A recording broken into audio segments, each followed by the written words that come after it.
Good evening, ladies and gentlemen. This is your friend the Last Nighter again, speaking from the Red Indian Little Theater. The Red Indian Little Theater just off Times Squaw. And that's as bad a pun as I've ever heard. But it just goes to show you what'll happen if you don't read your script over before you go on the air. In the meantime, here's Jimmy Greer sort of poised in midair with his baton for a downbeat. Since the boys in the band found out that Jimmy is really serious, not to stay a little wild with his downbeat, the fellas in the first two rows are wearing baseball masks. Well, I thought you might like it. Anyhow, here he goes with a little rumba rhythming. 1 and, 2 and.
That was swell, Jimmy. I'd ask you to sit down and take a rest, but we need a little theme music for a couple of guests we have in the little theater tonight. Right now, the boys are in the wings taking bows as fast as they can before they start their act. They're no fools. All right, Jimmy, theme, please. It's those two well-known first citizens of Taney County, Arkansas, Oscar and Elmer.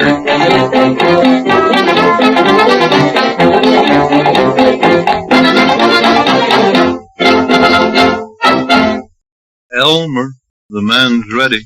Yeah, well, he's just gonna have to sit and wait a minute. I tell you, I feel bad all over. Oscar, I just got a letter from my gal Teen back in Arkansas. Who's Teen? That gal over the ridge? Ain't I never told you about my gal Teen? No. Well, she ain't very good looking. She's just sweet. She stands 290 pounds and 200 stocking feet. Do chores just like a man. Boy, when Sunday comes and she dresses up, something's really done. Is she a good worker?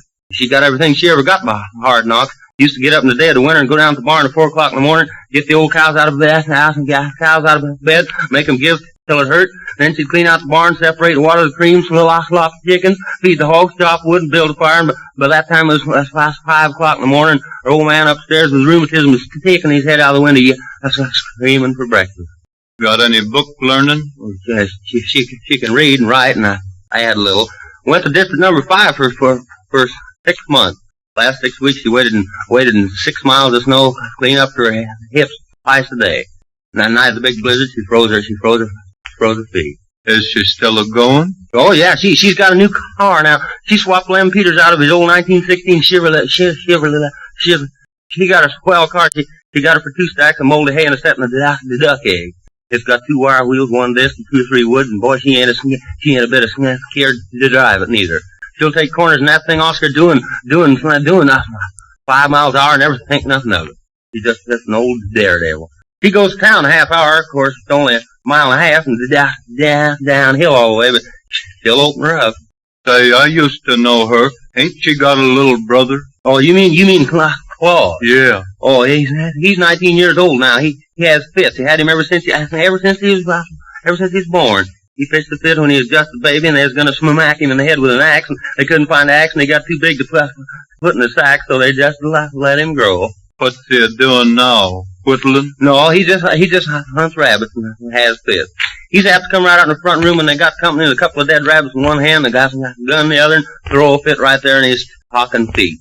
Gonna make him quit hunting, though. Why? Last week he was sitting asleep on the milk stool down the barn lot with a gun on his lap. I dreamed he was hunting some skunks or rabbits or something. Pulled both barrels, and the gun kicked him in the mouth and knocked all his teeth out. Both hammers come down on his thumbs. He fell over and broke the milk stool, and shot the best cow in the barn. And now for the drama, a real thriller replete with the lore of the red man and the ways of the savages. A little beauty entitled 10 Nights in a Teepee, or Through the Biltmore Lobby with Flint and Fly Swatter. Well, things are bad all over the country. Anyhow, in the first scene, our Indian hero was caught red-handed reciting an epic poem. That's a nice touch, Indian caught red-handed.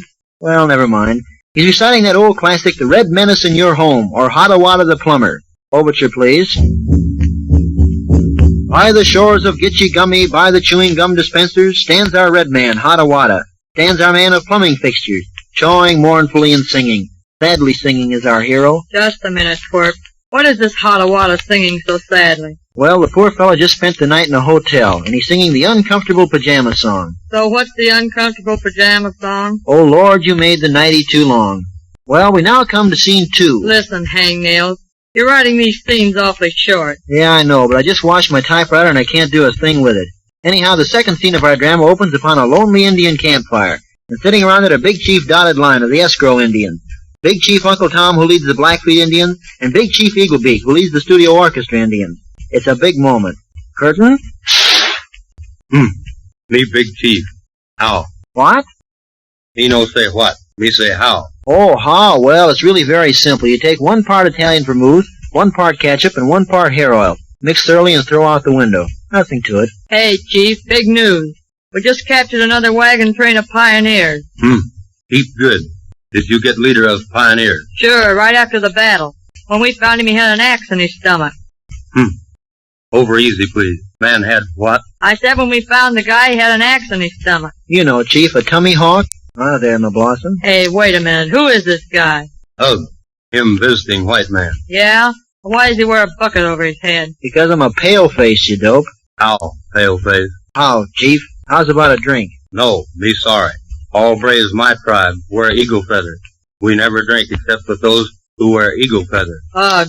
Birds of a feather get crocked together. Ugh. Ugh. Ugh. What was that last crack? Ugh. That's better. You better keep a civil tongue in your head or I'll make you go and sit with the girls. As for you, my little Indian corny flower, you intrigue me.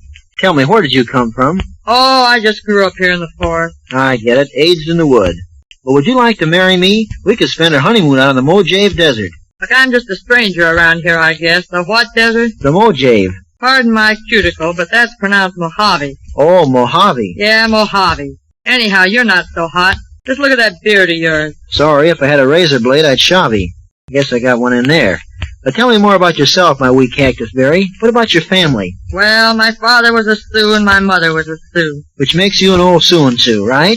May I have this dance? Say, wait a minute. I am a Sioux. Are you the guy who kidnapped so many, my tribe? Not me. I haven't a Sioux to my name. Why, you, I ought to kill you. Nah, don't kill him. If you must punish him, why don't you banish him? Yeah, the vanishing American. Look, how's about it? Will you marry me? Well, I won't marry you unless you dress like an Indian. For instance, you'll have to wear moccasins. Wear moccasin? Wait a minute, what's moccasin? Why, everybody knows that. Moccasin's a big shoe. That's funny, moccasin's a big heel. Goodbye, please, twerp.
falling for you. It must be my foolish heart.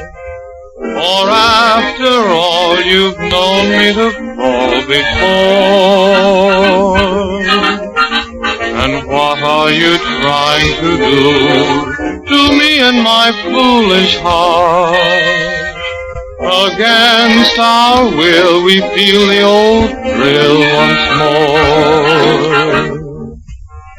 Fooled again, will I end up by being fooled again? And will I let myself be ruled again by what my foolish heart may tell me to do about loving you? You've got me under your spell. You knew it right from the start. I'm yours to take, although you may break my foolish heart.